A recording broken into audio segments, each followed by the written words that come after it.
Okay, linear geometry. That's what I'm going to talk about today.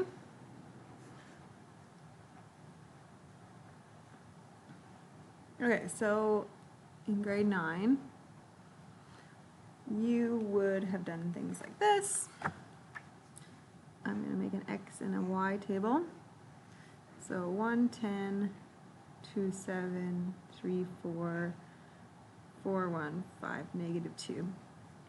Okay, so every time I'm moving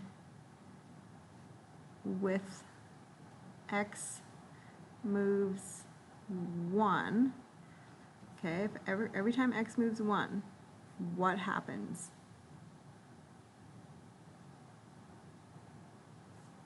Okay, so it looks like we're going down 3 every time. Okay, so I'm going to go Y equals down 3 for every X move. Okay, so now I'm going to take one of these, it doesn't matter which one you want to pick. First one, so 10 equals -3 times that plus how much more? So 10 equals -3 plus what? So if I move this to that side, it would be 13. Okay, so let's just check this out. If I do -3 times this, I would get -12. But how do I get a 1? I would have to add 13 to that after. That makes sense. Here, -3 times 3 would be -9. And I'd have to add 13 more to get to 4. Okay? Or another way to think about it is, if you got to 0 on your chart, what would be the number in the pattern? So you can see it would be 13 in this pattern. And that also connects to that. Okay, so let's try one more of these. 1, 5, 3, 11, 5, 17, 7, 23. Okay, so right off the hop here, I'm trying to trick you because every time X is moving, it's actually going up by 2. So for every X move, Y moves what? Okay, so here is moving up 6. Okay, so therefore I moved here. If I was that, I would have moved to an 8. So I would have moved 3. Every time an X moves, I actually only move 3. Right? Because this was 2 jumps to get to 6, so every move was 3. Okay, so Y equals 3X. Okay, and you could do this 2 ways. You could go, for instance, this. 3 times 5 is 15, but I don't want 15, I want 17, so I would need to add 2.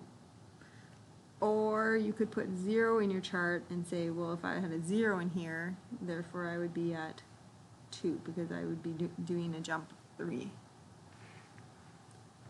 Okay, so that was grade 9. So let's talk about plotting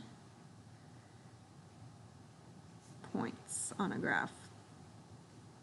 Okay, so when you are graphing, this is called your x-axis. And this way goes positive and that direction goes negative. And this is your y-axis, and up goes positive and down goes negative. Okay, so if I am plotting a point such as this, 4, 2, the first is always your x and the second is always your y. So that would go like this, 4 to the right and 2 up would go right there. So if I did -7, -5, 7, x y, it would go left and up. Left 5 and up 7.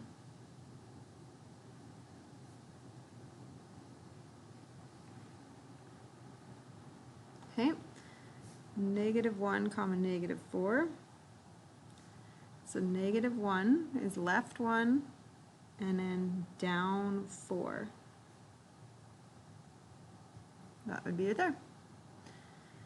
And I'm going to do 8 comma -6. So that's right 8 and down 6. So 4, 5, 6, 7, 8. So that would be right there. So you can kind of see in quadrants, it's going to look like that. Positive, positive in quadrant 1. Left, up, so negative, positive.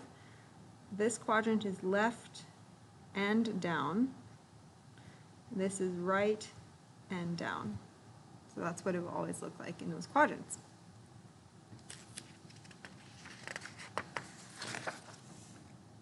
Okay, let's graph a line.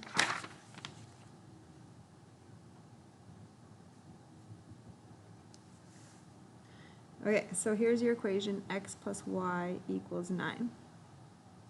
So the first method of graphing a line is that you can just create your own xy chart.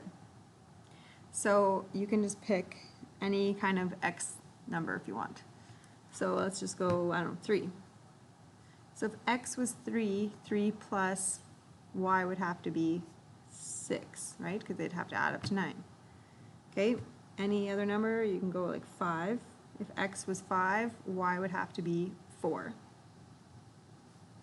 If x was 0. If x was 0, y would have to be 9. Let's try a negative number. So if x was -8. -8 plus what would give you 9? So if you were to solve this, you would actually have to add 8, and you would get 17. Okay, so we're just going to go ahead and graph this. So 3, 6, 3 right, 6 up. 5, 4 is 5 over, 4 up.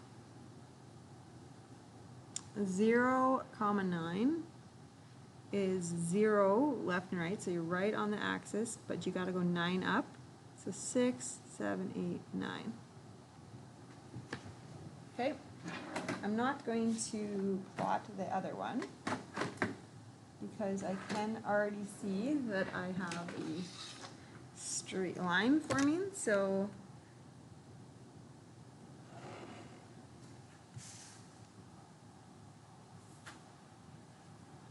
that's my line.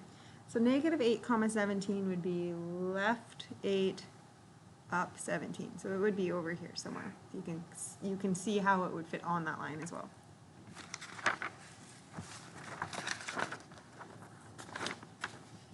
Okay, I'm doing one more like that. Y equals 2x minus 3. Okay, so again, we're just going to pick x values.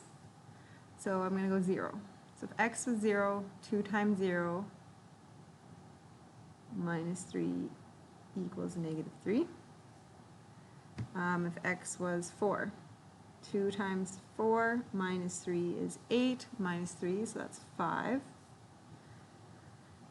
2 times 6, so 2 times 6 minus 3 is 12 minus 3, which is 9. Okay, you can do that as often as you like, but once you have a few points, they should connect to a line. So we're going to graph that point, 4, 5, and 6, 9. Those are the points.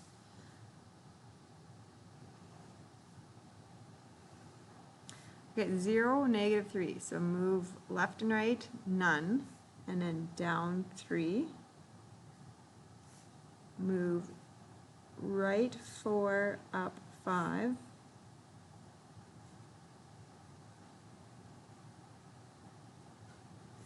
right 6, up 9.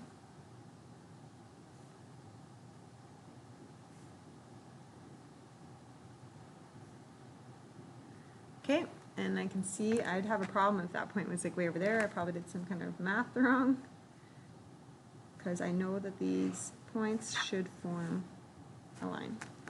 So it is important to have arrows on the end because you're showing that there's continuous points. You keep going, going, going. All these points work.